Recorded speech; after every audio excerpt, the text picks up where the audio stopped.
করছে। এবং আমি যে বাইরের যে মেলানোটা বাইরে অনেকটা কথা বলে তো আশা করছি মানুষের সিনেমাটা আশা করছি না সিনেমাটা মানুষের ভালো লাগবে। এবং দেখো আমি ভালো কাজ করে এবং আমি আমার বেশ কয়েকটি সিনেমা দেখেছি।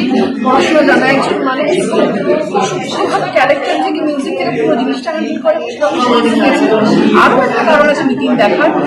আমার মনে হয় ফিমেল ডিটেকটিভ হতে পারে না, একমাত্র ফিমেল ডিটেকটিভ যেটা মিটিং, এবং যেটা 3 নম্বর সিনেমা মিটিংটা একটু ম্যাচিওর থেকে পুরো জিনিসটাকে হ্যান্ডেল করেছে।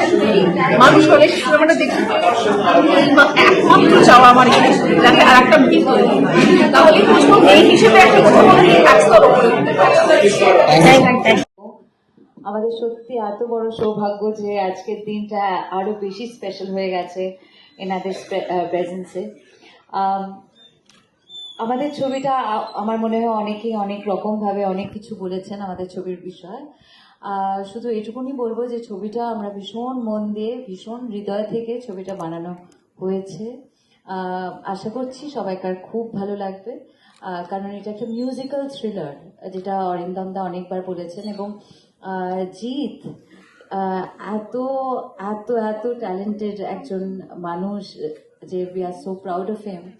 এত ছবি যতগুলো আমার আমার মানে একদম স্টার্টিং ইয়ার্সে যতগুলো সিনেমা করেছি সব পপুলার ট্র্যাকস সব কটাই জিতের কম্পোজিশন। তো তাই জন্য এবং সেখান থেকে এখন অ্যাবসলিউটলি কমপ্লিট 365 ডিগ্রিজ অপোজিট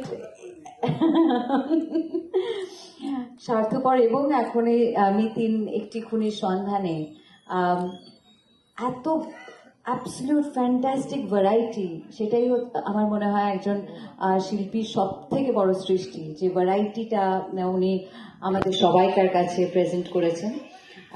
ছবিটা 25শে ডিসেম্বর রিলিজ করতে চলেছে। আপনারা নিশ্চয়ই জানেন, কিছুদিন আগে আমি হেরিটেজে এসেছিলাম, তার মধ্যে অনেক মিতিন সম্পর্কে কথা হয়েছে।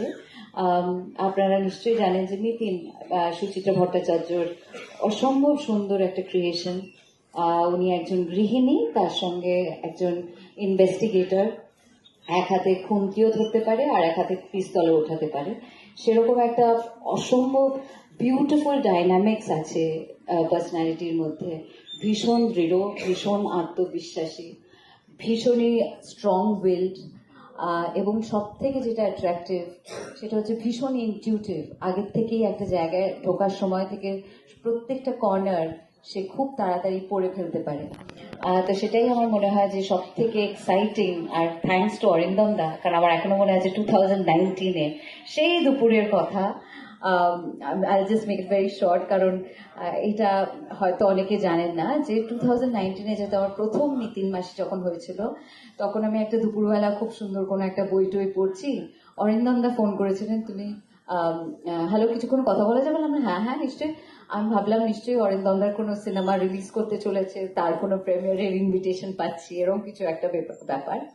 তারপরে অরিন্দম দা আমাকে বললেন যে আমরা মিতিন মাসি করছি, তুমি কি করবে? আর আমি লাফিয়ে একেবারে, কারণ এটা হচ্ছে it's a dream role, it's such an inspiring role, it's such a motivational role, যে আমার মনে হয় প্রত্যেকেই মানে চার্জ আপ হয়ে যাবে। আর এক শিল্পী হিসেবে নিশ্চয়ই আমি অবভিয়াসলি আমার ইচ্ছে আর সবসময় একটা খিদে থাকে নতুন গল্প করার, নতুন ক্যারেক্টার করা, নতুন ক্যারেক্টার এক্সপ্লোর করার। তো সেখান থেকে অরিন্দম দা যখন বলেছিলেন তখন ভীষণ এক্সাইটেড হয়েছিলাম। সেখান থেকে আমরা ভাবতে পারিনি তার ফ্র্যাঞ্চাইজির থার্ড মিতিন আমরা করব, এবং সবটাই হয়েছে with the blessings and love of everybody from the audience. Because প্রথম ছবি যখন করেছিলাম তখন মিতিন মাসি করেছিলাম, ওয়ান অ্যান্ড অনলি, কিন্তু তারপরে সেকেন্ড অ্যান্ড থার্ড হয়েছে, কারণ all because of the success of Mitin মাসি। তাই জন্য please keep the blessings coming, please keep the love showering, কারণ উই নিড অল দ্য আশীর্বাদ। আমাদের অনেক অনেক আশীর্বাদ লাগবে ছবিটার জন্য। যেটা আগেই বললাম 25শে ডিসেম্বর বড়দিনে একটা বড় ছবি আসছে, সেই ছবিটাকে আরো বড় করে তুলবেন শুধু আপনারা।